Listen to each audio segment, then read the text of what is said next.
meeting. The Valdai Club has the great privilege,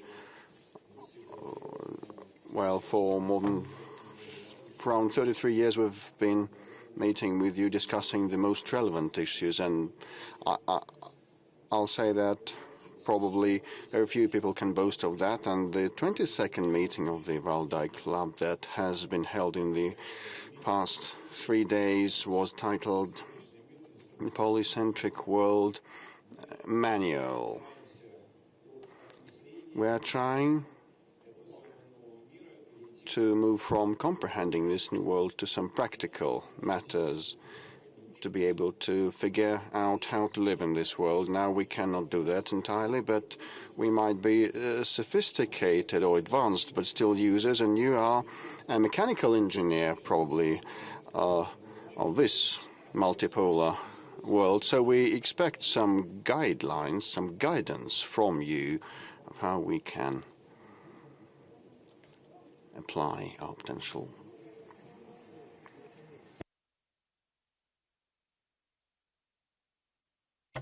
Well, I can hardly give some guidelines or give you a manual, and there is no point in that because everybody asks for instructions or seeks advice.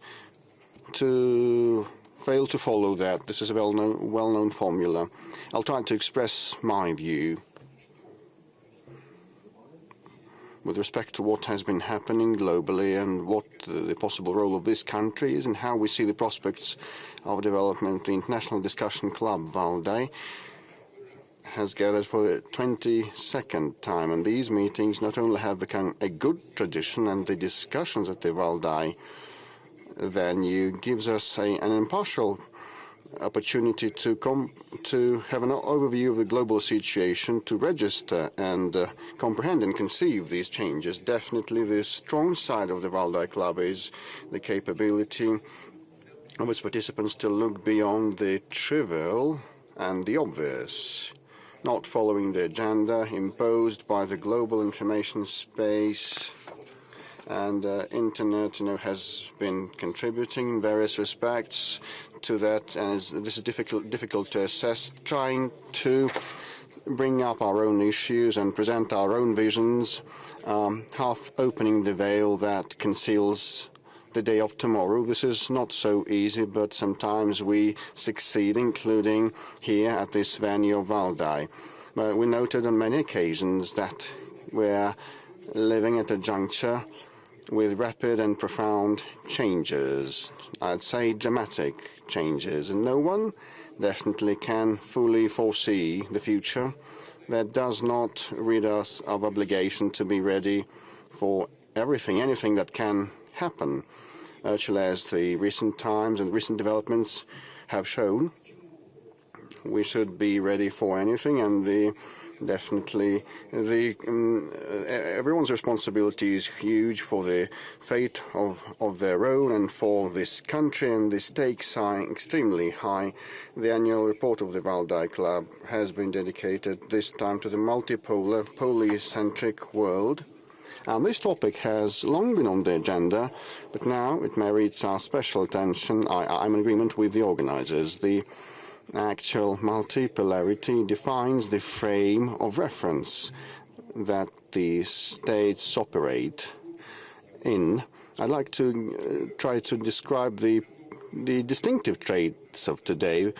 First of all, it is a much more open or creative space of foreign affairs conduct. There is nothing that has been predetermined in advance. Things may develop differently, and a lot depends on the accuracy and the balance of measure and the degree of restraint and the degree of well-thought-over actions of all the stakeholders. And in this ample space, it's very easy to lose your way and lose your bearings, and as we can see, that happens quite often. Secondly, this multipolar space is very dynamic. Changes happen, as I have said, rapidly and abruptly overnight.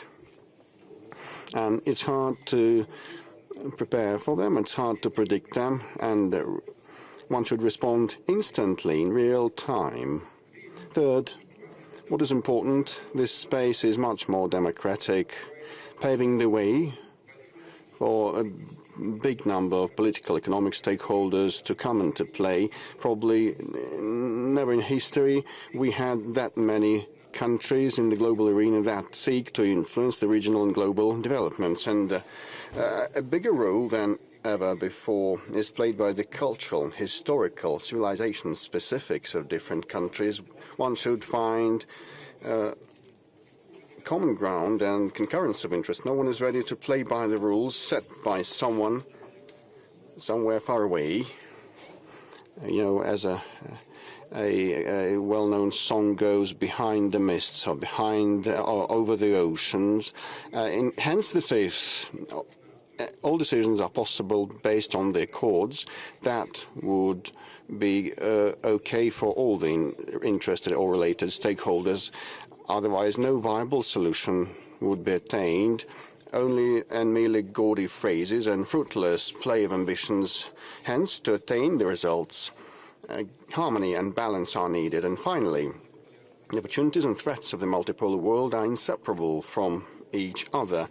Definitely, the weakening of dictate that was typical of the previous period and expansion of the freedom for all is an obvious boon. At the same time, in this context, it's much more difficult to strike this solid balance, which is actually a blatant and extreme risk per se. So such situation on the planet that I have tried to briefly portray is a brand new phenomenon. The international affairs are going through a radical transformation. Paradoxically, multipolarity has become the direct effect of attempts to impose and maintain the global hegemony. The response of the international system and the history itself to the obtrusive aspiration to fit all in a single hierarchy with the West at the top. A failure of such an undertaking was only a matter of time, and we were warned about that always. And by historical standards, that happened quite rapidly. 35 years ago, when it seemed that the confrontation was coming to a close and the Cold War was coming to a close, we hoped that for an advent of the epoch of true cooperation, it seemed that no ideological and other obstacles were there that would preclude to resolve jointly uniform problems and common problems for the humankind, sorting out and resolving conflicts and disputes, building upon the mutual respect and taking into account everybody's interest. Let me digress and give a historical excursus here. Our country, wishing to eliminate the grounds for bloc-based confrontation, create the common space of security, stated 2 times that we were ready to join NATO. For the first time, it was back in 1954, in the Soviet times, and for the second time, during a visit by President Clinton, US President Clinton, in Moscow in the year 2000, when we spoke about that with him, and both times we were turned down, straight away. I repeat, we were ready for joint work and non-linear steps in the global security and stability sphere, but our Western counterparts were not ready to rid themselves of the captivity of geopolitical and historical stereotypes and this simplistic world view. And I stated about that on many occasions in public.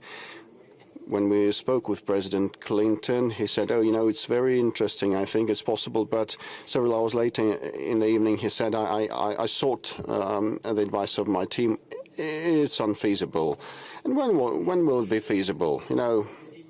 It boiled down to nothing. So a real opportunity to shift to the positive vector is something that we had, but alas, some different approach prevailed. The Western countries succumbed to see and have this absolute and will this absolute power. This was a serious, strong temptation, and not to succumb, one had to have some historical vision and good intellectual level of education and groundwork, and those who made the decisions did not have this high capacity. The power of the United States and their allies peaked at the end of the 20th century, but there can be no single force that can run the world on its own, prescribing what should be done to everybody, how everyone should breathe. There were some attempts of that, but they all failed. At the same time, one should note that many of the so-called many believe that the so-called liberal world order was acceptable or even convenient. Well, yes, hierarchy would limit the capability of those who are not at the top of the pyramid of the food chain, if you permit me.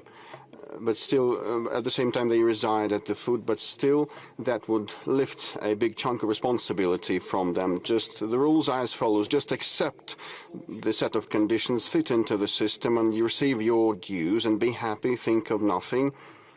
Others will think and make decisions instead of you. No matter what they say, no matter what they use as pretexts, that was the case, and the experts in this room know that. Some people were conceited enough to believe that they can admonish everybody. Others played up to the strong ones, being obedient, bargaining chip and item and trade, avoiding problems and receiving their small perks. And now in the old world in Europe, we have a lot of such politicians left still. Those who were not in agreement, tried to uphold their interests, were considered kind of weirdos, to put it mildly, and they were told nothing will come out of that, and so you are nothing against our power, an empty spot. The most recalcitrant ones were educated by the self-proclaimed grandees, and without any scruples, and resistance was useless, they said. That did not result in anything good. Not a single global problem was resolved. At the same time, still new and new problems keep piling up. The global governance institutions created in the past either don't operate and work properly or have lost their efficiency to a huge extent. No matter what capability or potential a single country might have, any power has its limits. And in Russia we know that there is a proverb saying, might makes right. However, there may be a stronger might. There always can be a stronger might. You know, this is the gist of the global developments. There may always be a stronger might. Attempts to control everything around oneself would result in overstraining and overload, and that would impact the internal stability, weaken the internal stability, giving rise to legitimate questions among the nationals of those countries who tried to act as grandees. You know, some time ago I heard similar things from our American colleagues who said that we acquired the world but we lost America. I just want to ask a question. Was it worth it? And have they acquired anything at all? The leading Western European societies are now seeing repulsion of the excessive ambitions of the political leadership. The barometer shows that the establishment doesn't want to cede power, and they have been engaged in direct deception of their nationals,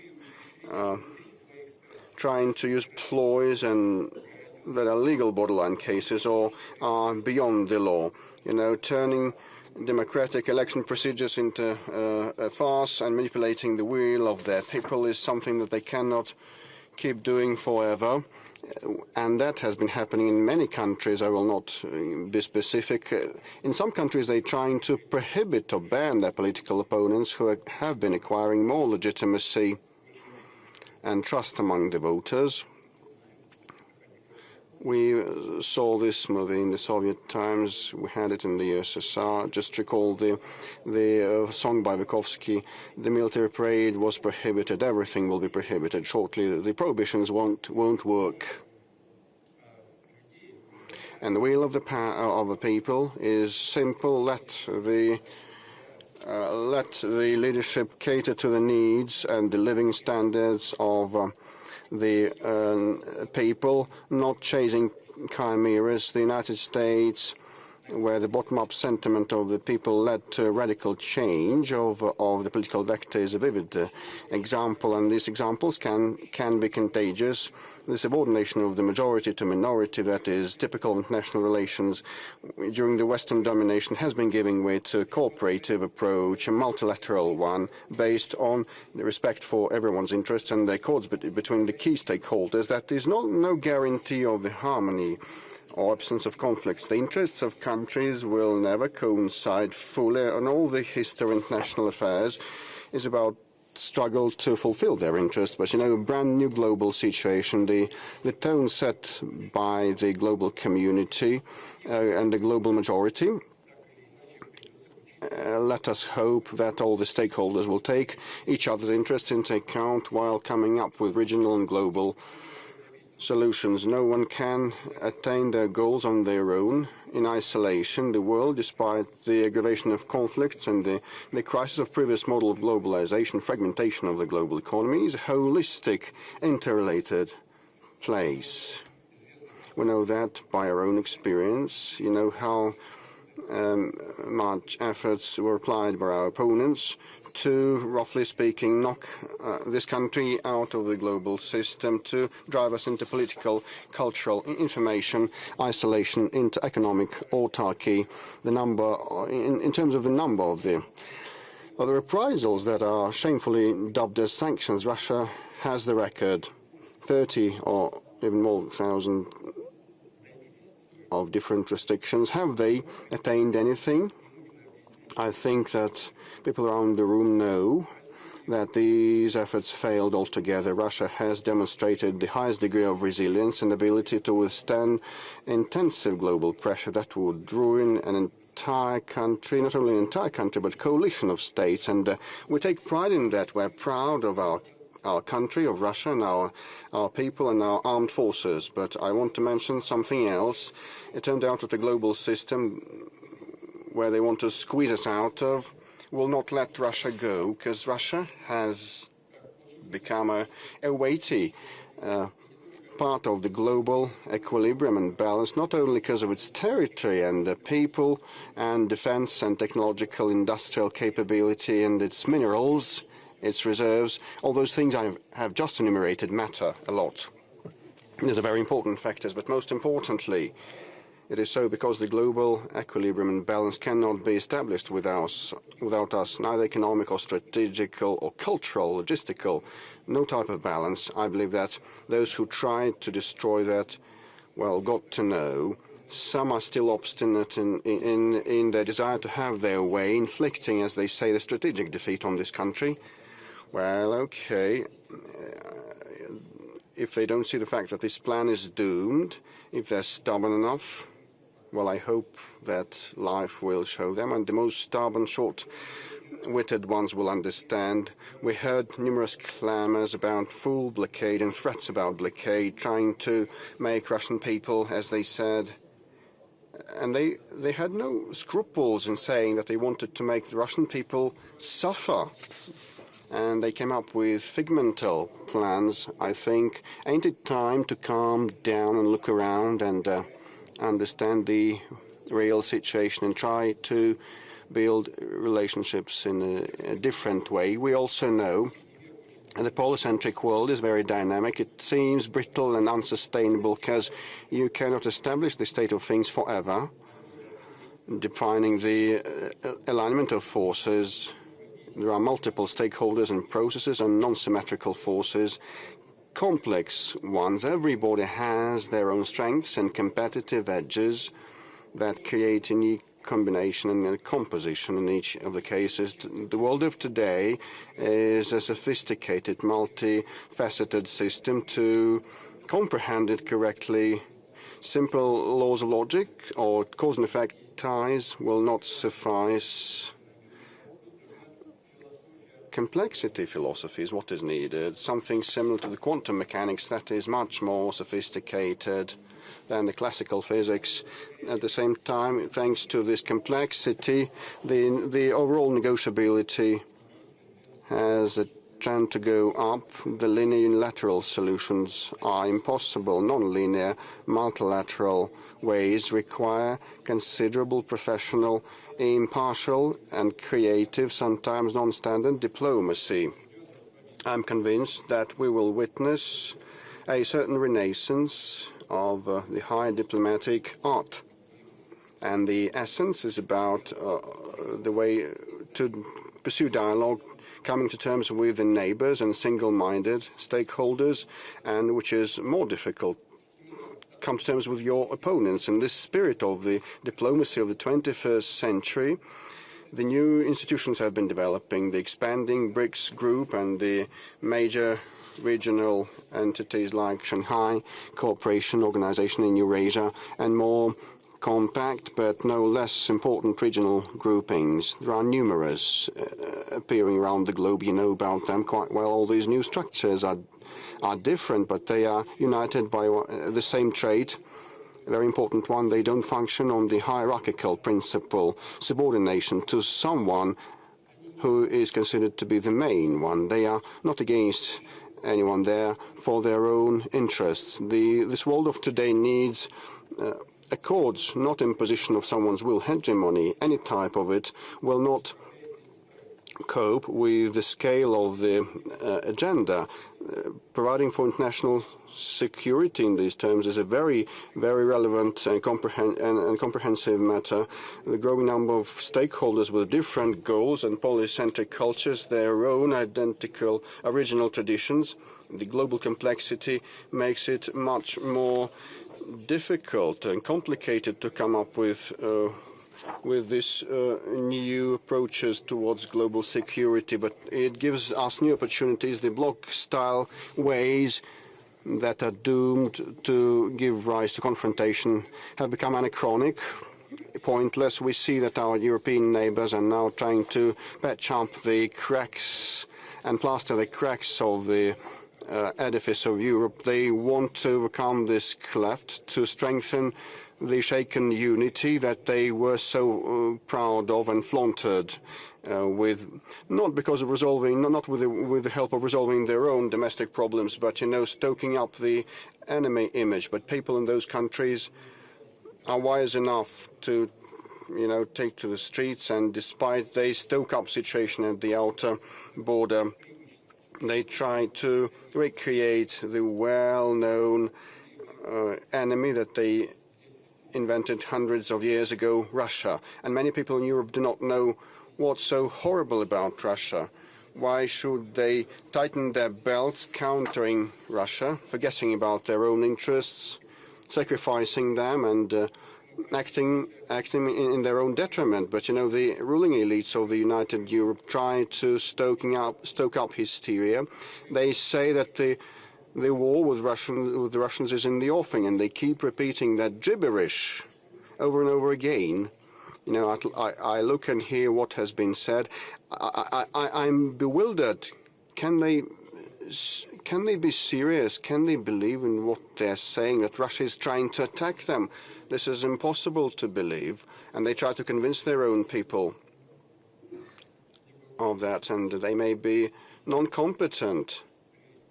Either non-competent if they believe in that, because it's impossible to believe in this nonsense, or they may be decent enough because they do not believe in that themselves, but try to convince their own people. Just calm down and sleep quiet and try to get to grips with your problems. Look at what has been happening at the European streets, what has been happening with the European economy and industry, huge crisis in their culture and identity, huge debt burden and growing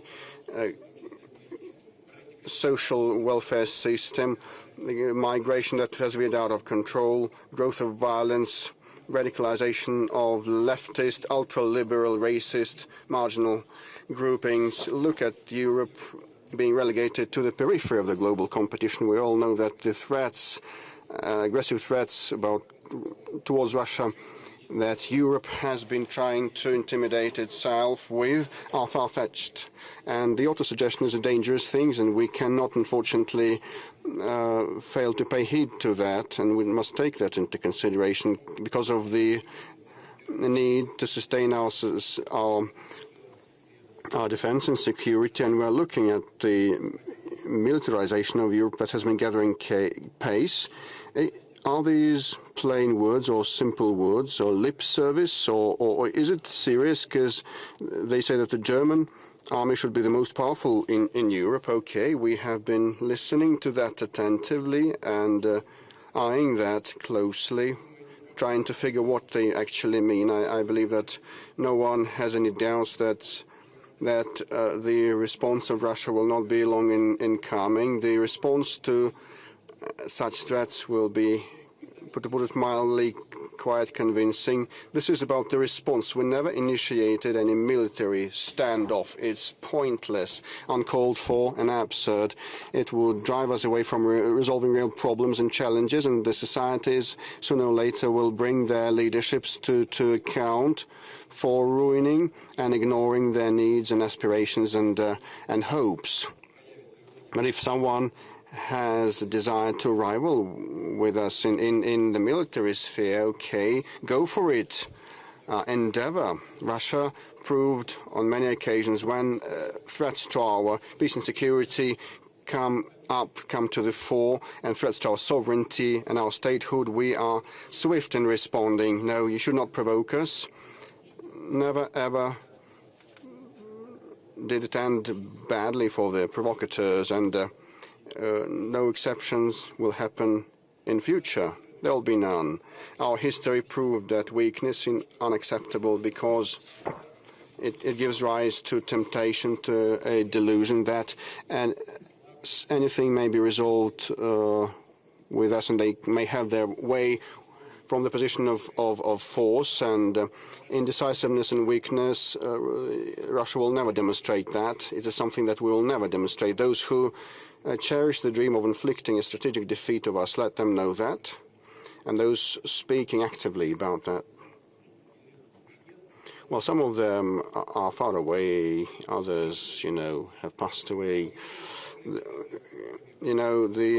There are no objective reasons related. There are very many reasons related to the man-made or social nature.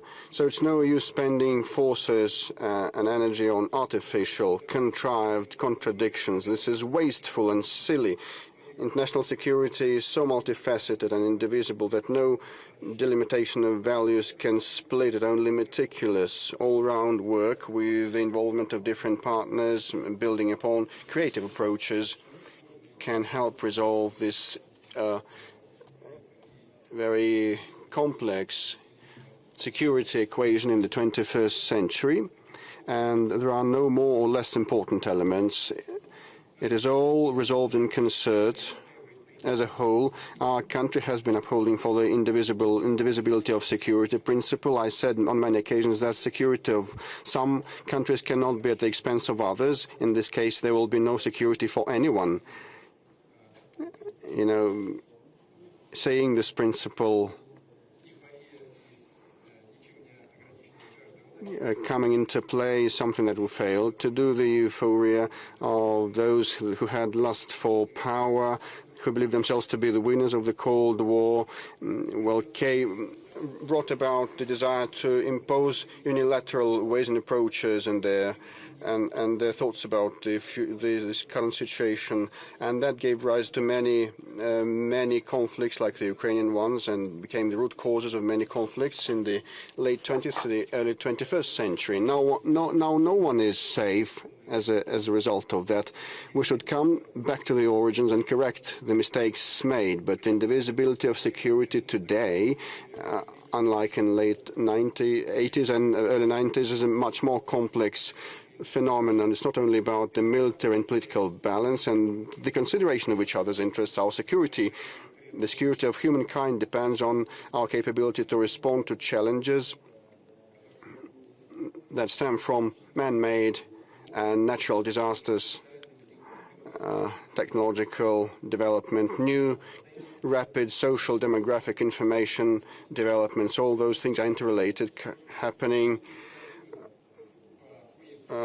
on their own in an unpredictable way, having their own intrinsic logic and laws, and sometimes not in coordination with the will and expectations of people. The humanity risks to be left behind in this situation as a side observer, not being capable of ruling the situation or managing the situation. This is a systemic challenge for all of us. And definitely this is an opportunity for all of us to work together. There are no off-the-shelf answers, but I believe that to resolve global challenges, we need first to approach them without this ideological predetermination, without didactic tone. In this spirit, I'll explain how it is done to you.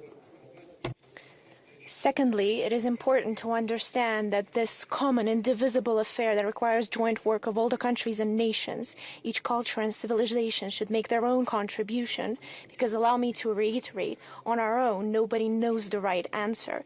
It can be fostered only in the process of joint constructive search, by uniting and not dividing our efforts and national experiences of different states. Allow me to repeat myself. Conflicts and clashes of interest have existed and continue to exist, and they will exist. The issue is how we solve the multipolar world, as I've already mentioned, is the return to classic diplomacy, where the key to resolution is through mutual understanding, mutual respect, and not coercion. Classic diplomacy was able to take into account the viewpoints of different entities of international life, this complexity of concerts of multiple powers. But in due time, it was replaced through Western diplomacy of monologue, of endless lessons and demands. And instead of resolving conflicts, they started pushing forward their own narrow interests, considering any other interest unworthy of attention. Should we be surprised that instead of resolving conflicts, they've provoked further escalation of these conflicts, and they're passing to the bloody armed phase, turning into humanitarian catastrophe? By acting like this, we cannot solve a single problem. And over 30 years, there have been endless examples of that. One of them is the Palestinian-Israeli conflict, that through the script of Western unilateral diplomacy, fully overlooking history, tradition, identity, the culture of people living there, they can't solve. Just as they can't stabilize the situation in the Middle East, which in turn continues to degrade. And we're taking a closer look at the initiatives of President Trump. But I believe there could be light at the end of the tunnel. Horrible example is the Ukrainian tragedy. It's pain for both Ukrainians and Russians, for all of us. The reasons for the Ukrainian conflict are well known to anyone who has gone far enough to look at the back history of its current most critical stage. And I will not repeat myself. I'm sure that everyone here is well aware and understands my position on the issue.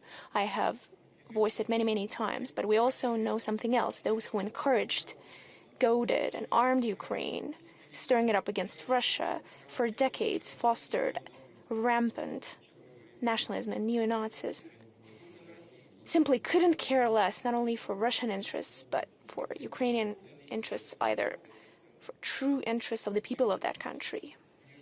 They have no remorse for that people. It's nothing but expendable material for globalist expansionists on the West, as well as their serfs in Kiev. The results of reckless filibusterism speak for themselves. Let's ask ourselves another question. Could it be different? And allow me to go back to what President Trump said. He said that had he been in power, that could have been avoided. And I agree with that statement. It's true, it could have been avoided had the work been built differently with the U.S. administration back in the day.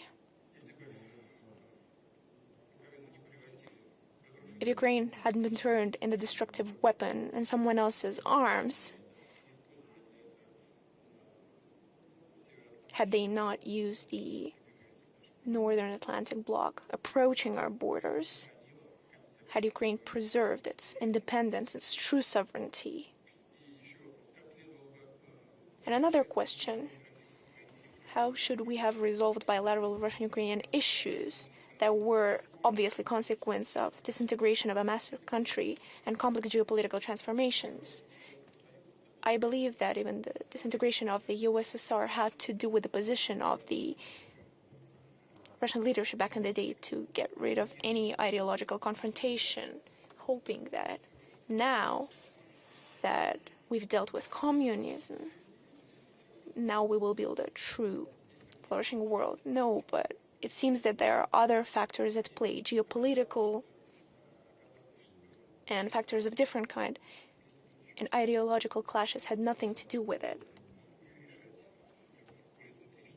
How should they be resolved in a polycentric world? And how would the situation in Ukraine be resolved? Its different poles would test out the situation of the Ukrainian conflict for themselves. These potential pressure points, rifts that exist in their own regions, and then the collective response would be much more responsible and reasonable. At the basis of resolving would be the understanding that all the participants of this complex situation have their own interests. They're grounded in objective and subjective circumstances. They must not be overlooked. Efforts of all countries in their quest for security and development are legitimate. Of course, this applies for Ukraine, for Russia, and for all our neighbors. It's the states of the region who should have the final say in creating the regional system. It's these countries who have the best chance at agreeing on a universally acceptable model of cooperation because it affects them directly. It is of their vital interests. For other countries, this situation in Ukraine is a bargaining chip in a different, much larger game, their own game. And generally, that game has nothing to do with specific issues of countries, or in this case, for that country or those countries involved in the conflict. It's just a pretext to solve their own goals as well as to profit from war. That's why they showed up on our doorstep with NATO infrastructure. For years they sat idly by, gazing at the Donbass tragedy, the genocide, at the extermination of Russian people at our ancestral historical lands that started in 2014 after the bloody coup d'etat in Ukraine. In contrast to this behavior that was demonstrated by Europe and, until recently, the US, is the conduct of the global majority states. They refuse to take sides. They aspire to truly contribute to the creation of a just world, and we're grateful to all the states who in recent years have taken genuine effort to try and find a way out of this situation. These are our partners, the founders of BRICS, China, India, Brazil, South Africa, the Belarus, North Korea. These are our friends in the Arab Islamic world. First and foremost, Saudi Arabia, the United Arab Emirates, Qatar, Egypt, Turkey, Iran, Serbia, Hungary, Slovakia in Europe, and many African and Latin American countries.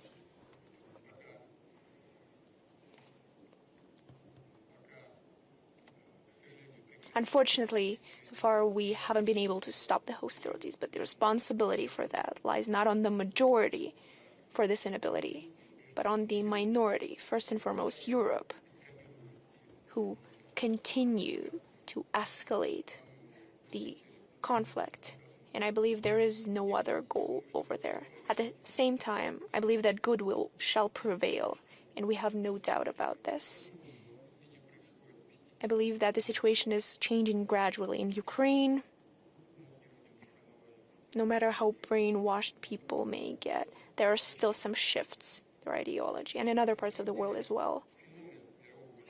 At the same time, the phenomenon of the global majority is a new development in the international life. Allow me to say a few words about that as well. What is its purpose? That the overwhelming majority of states is aimed at implementing their own civilized interests, the main of which is its balanced progressive development. And it seems that it should be natural, that's how it's always been. But in earlier eras, the understanding of these interests was distorted with morbid ambitions, with selfishness, with the influence of expansionist ideologies. And now, the majority of states and nations, that very same global majority, understand their authentic interests. And most importantly, they feel strong and confident enough in order to uphold these interests despite the external pressure. And I should add, by promoting and defending their interests, they're ready to work together with their partners. That is to say, to translate international relations, diplomacy, integration, into the source of growth, progress, and development. The relations within the global majority is a prototype of political practices necessary and effective in a polycentric world. This is pragmatism and realism, rejection of bloc philosophy, absence of rigid, dictated commitments, models where there are senior or junior partners. And finally, it's the ability to align interests that don't always coincide, but at the same time, they usually don't contradict one another. So the absence of antagonism is the main principle. We see a new wave of de facto decolonization that is gaining momentum, where former colonies, aside from statehood, also gain political, economical, cultural, and ideological sovereignty. And in this context, another important date is very important to note here. We celebrated 80 years since the creation of the United Nations organization. It's not just the most representative, universally political structure of the world. It symbolizes the spirit of cooperation, alliance, brothers in arms that helped in the first half of former century to unite our efforts to defeat the greatest evil in history, the merciless machine of extermination and enslavement. And of course, the decisive role in this joint victory belongs to the US. Just take a look at the number of victims of the anti-Hitler coalition and everything will become clear. The UN, of course, is the legacy of victory in the Second World War. To this day, it is the most successful experience of creating the international organizations through which we can resolve the most urgent world problems. And we often hear that the UN system is paralyzed, that it's in crisis. It's become the common position. Some even go as far as to say that it has become obsolete and it should be radically reformed. Yes, of course there are a lot of issues in the work of the UN. But we do not have a better alternative than the UN. We have to admit that. The problem is not with the UN because its potential, it's virtually endless. The issue is how we, ourselves, these united, and although more often than not now disunited nations, use these opportunities. Of course, UN is facing certain challenges. Just like any other organization, it needs to adapt to changing realities. But in the process of its restructuring, configuration, it is especially important not to lose sight or twist the main idea of the organization, not just the one that was embedded when creating the whole UN system, but also the newfound idea that has arisen in the process of its complicated development. We should recall that since 1945, the number of UN member states has practically quadrupled. The organization that has come up at the initiative of several largest countries during the decades of its existence has not just expanded, it has absorbed many different cultures and political traditions. It has gained diversity, has truly become multipolar, way before the world has taken that path. The potential laid in the UN system is only beginning to unfold, and I'm sure that in the new era we're entering, it will only pick up the pace. In other words, now the countries of the global majority form the convincing majority, even within the UN, which means its structure and its governing bodies need to be brought up into the line accordingly, so that it fully aligns with the basic principles of democracy. We will not deny there is no unanimity as to how to organize the world, which principles it should be based on in the upcoming years and decades. We have entered a long stage of searching, in many ways stumbling in the dark. Once we have a new sustainable system, its framework remains unknown. But we should be prepared that for a considerable time, socio-political and economical processes will be hard to predict and sometimes quite nerve-wracking. In order to keep those clear guidelines and not lose our way, we need a strong support. First and foremost, these are values cultivated in national cultures over the centuries: culture, history, ethical and religious norms, the influence of geography and environment are key elements from which civilizations are born. Special entities that have been created over centuries that determine national identity, value orientations, traditions, all that serves as a guideline, allowing us to find our way and allowing us to weather the storms of rough waters of international life.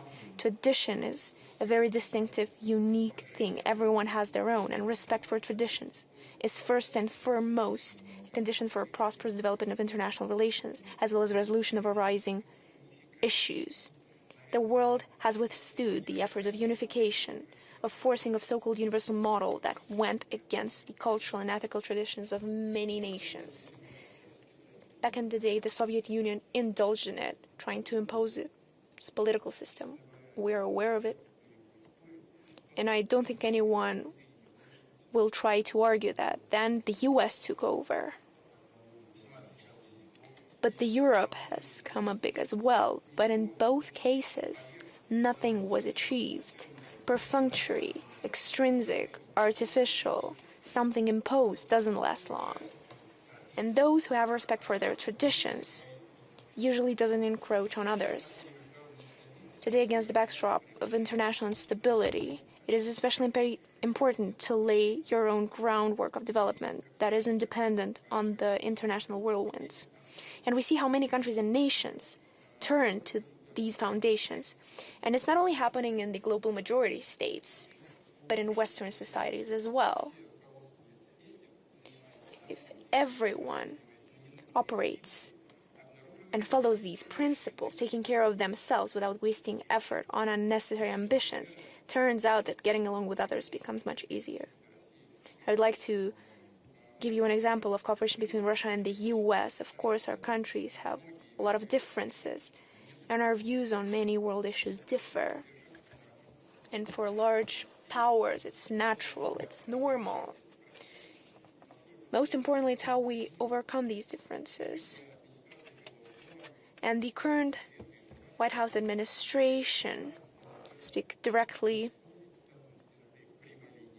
firmly, using point-blank statements without being hypocritical.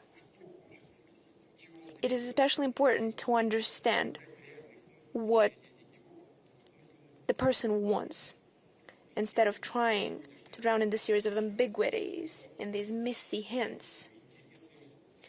And we understand that President Donald Trump and his team are operating on the interests of their countries as they see them. This is a rational approach, but at the same time, we need to admit that we have the right to operate based on our own national interests, one of which is the restoration of full format relations with the US. And no matter the differences, if we treat each other with respect, then even the most firm, persistent bargaining will still pursue the goal of finding something mutually beneficial, and then we can find solutions to any issues. Multipolar world and polycentric world is a reality that is here to stay. How fast and how effective it will be depends on every single one of us. And this order and this model in the modern world is only possible as a result of universal efforts. The work where everyone participates, allow me to reiterate, times where the narrow group of the most powerful nations decided for the whole world on how to live, is irretrievably gone. And those who feel nostalgia for colonial times, when people were divided into those who are equal or those who are more equal than others, should remember that this is a famous quote from Orwell's dystopia. We in Russia we're never known for such racist approach to other countries, nations, cultures. It has never been our course, and it will never be our course. We advocate for polyphony, diversity, symphony of values. One color world would be a dull place. Russia's path is tumultuous and it's full of unexpected turns. The formation of Russia's statehood is a constant overcoming of colossal historical challenges. That is not to say that other states were brought up in house conditions, but at the same time Russia's experience is quite unique, just as the country that's been brought up in it. And we're not trying to pretend that we're exceptional or supreme. It is just a statement of the fact and of our identity.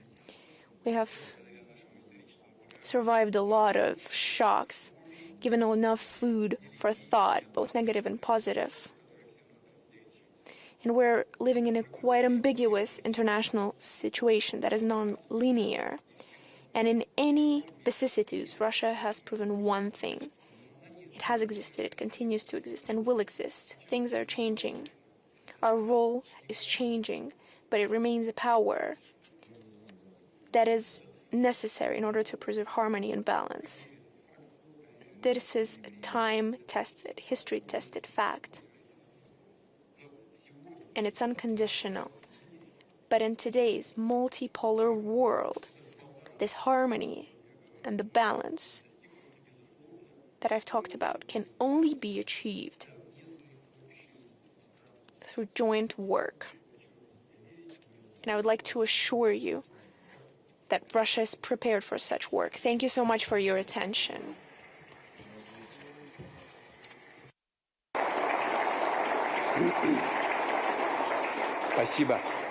Thank you.